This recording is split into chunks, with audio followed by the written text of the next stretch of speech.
volta com a discussão hoje falando sobre a PEC 241. Antes do intervalo, o Marcelo, queria falar, continuar o debate, então, por favor. É porque nós trabalhadores, a leitura que nós temos é diferente. Que você comparar crescimento ou investimento com inflação, o governo está equivocado. O governo tem que investir. Ele só desenvolve o país se ele investir. Se ele esperar o crescimento da inflação, ou ela aumentar ou ela diminuir para investir, está equivocado esse caminho. Se a gente só tem investimento em educação, em tecnologia, em saúde, em habitação, se o governo investir. Aí o que ele está dizendo, o que a PEC está dizendo para nós, é que não, o investimento de um ano, do ano seguinte, é referente à inflação do ano anterior. Para nós, no Brasil, isto para nós é surpreendente, porque historicamente nunca foi assim. E assim, sendo com o seu discurso, o país continuaria quebrado por esses anos todos. Mas né? o Brasil tem dinheiro para investir? Mas essa é a história. O orçamento, se você quebra o percentual que é obrigatório na Constituição, você vai diminuir os investimentos nas áreas prioritárias do governo. Vou lhe dar 2 exemplos. Hoje o Brasil desaqueceu o investimento no Minha Casa Minha Vida, mas aumentou o percentual de acesso a financiamento das mansões. Você tinha um percentual na Caixa Econômica e no Banco do Brasil que ia até 1.500.000, que eu, que sou empresário ou que tenho uma boa faixa salarial, posso acessar para comprar um bem imóvel. Agora foi para 3 milhões. Ao mesmo tempo, se retirou da cadeia produtiva e da cadeia da indústria da construção, e aí é muito grave porque você só não atinge aquele beneficiário da casa própria, que está na faixa de 0 a 3 salários, mas você atinge toda a cadeia produtiva da indústria da construção. E nós estamos aí com essa forma de pensar desse governo que vai gerar equilíbrio.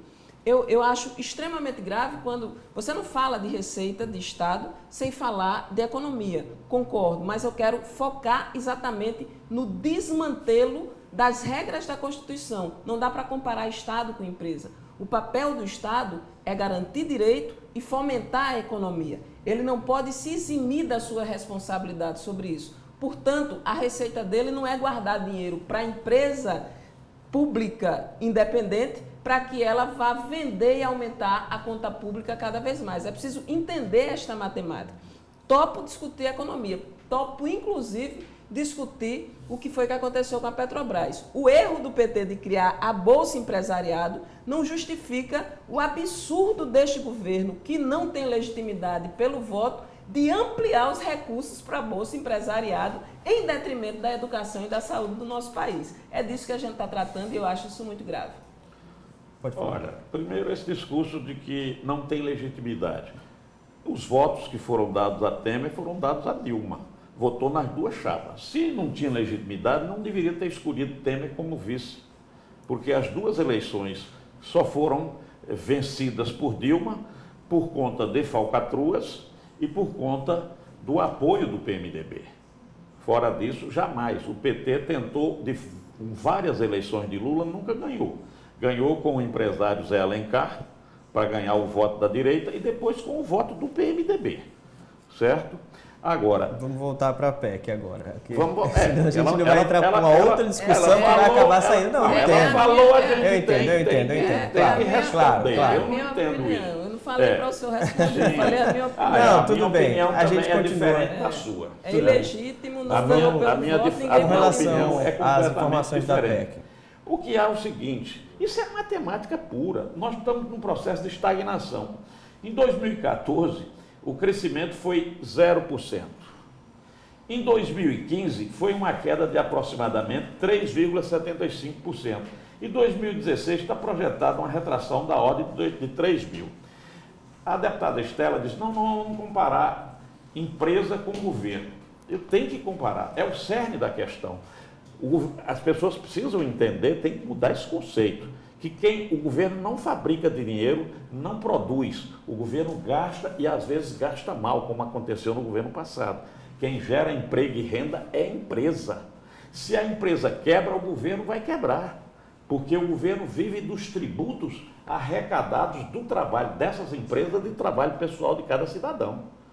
Então, o problema é que nós não temos dinheiro e precisamos pagar essa conta herdada, certo? Essa herança maldita, vamos dizer assim, já que tem que usar termos pejorativos, essa herança maldita que se pegou. E o governo ia para a falência. Os mercados emergentes, o custo do Brasil é de 66,33%.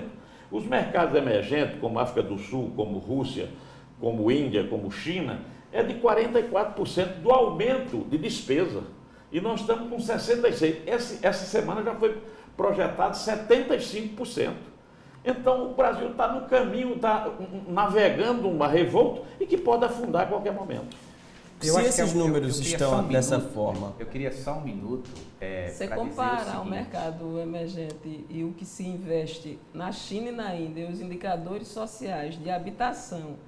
A China é diferente de saúde porque tem uma tradição de tratar de saúde que é diferente da hospitalar que nós temos. Mas você pegar as condições de vida da população da China, a exclusão social da China e da Índia e comparar com o Brasil e da Rússia também, é minimamente não levar em consideração que o Brasil tem uma percepção de solidariedade e entende o Estado brasileiro como produtor de bem-estar social. Paulo. Isso é fundamental. Era só para dizer, porque ele faz uma fala como se o governo anterior fosse culpado por tudo que aconteceu de ruim no país. O governo anterior, o governo do PT, foi onde mais se gerou emprego nesse país. Realmente, 2014 para cá, a crise se aprofunda lá fora e tem repercussão aqui dentro. E tem mais duas questões. A Operação Lava Jato, que trava o país todo, e a crise política, que ajuda a travar o país. Você não teve governo, você não teve presidente em 2015. A presidente se elege e não consegue governar. Sim. Vamos fazer essa discussão. Eu Agora, acho que o programa, o horário não dá para isso. Se essa situação que Renato Gadelha expôs, da questão do Brasil estar sem dinheiro para investir, qual é a solução se não aplicar essa PEC? Tudo que está se fazendo agora poderia ter se feito, não com a PEC, logo após as eleições. Vamos salvar o país de que forma? As três casas, as três cortes, como se chama, vamos salvar o país de que forma? O que é que aconteceu? Aconteceu tudo o contrário. A elite política, o empresariado e a mídia disseram, não, nós não vamos deixar esse governo governar. Vamos implantar as pauta-bomba lá. Essa é uma delas. Essa PEC é uma delas. Aí daqui para frente... Aí a classe trabalhadora está se revoltando. Os governos perguntam o governador, o governo Ricardo Coutinho ou outro qualquer, de qualquer outro partido, o que é que ele está achando da PEC. Tanto que ela está ameaçada. Deixa eu só te explicar. Nenhum governo precisa congelar a peça orçamentária que vai mandar. O governo precisa apenas considerar as projeções do crescimento da economia. Esse número, por exemplo, de 2014, dado pelo deputado Renato Gadelha, não é verdadeiro. O Brasil, em 2014, cresceu, fez uma projeção de crescimento de 4%, ao término do ano cresceu 0,94%. E isso parece pouco, mas 0,94%, se você tira da educação e saúde, é muito grave.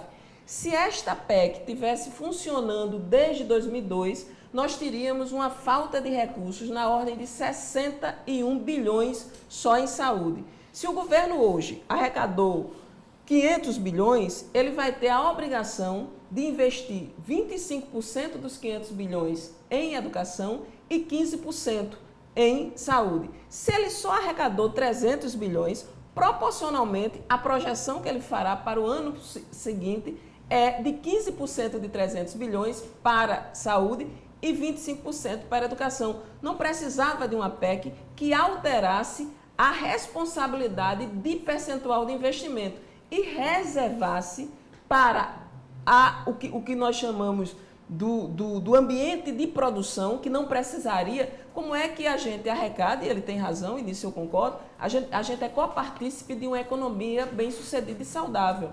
A economia precisa crescer porque uma parte desses recursos, não só da economia, mas do trabalhador comum e de tudo que se produz no país, volta ao Estado para o Estado garantir saúde, educação, assistência e as políticas de aquecimento da economia. Não se pode inverter a balança disso. A economia não pode ser maior do que os direitos sociais e do que as responsabilidades sociais no Estado.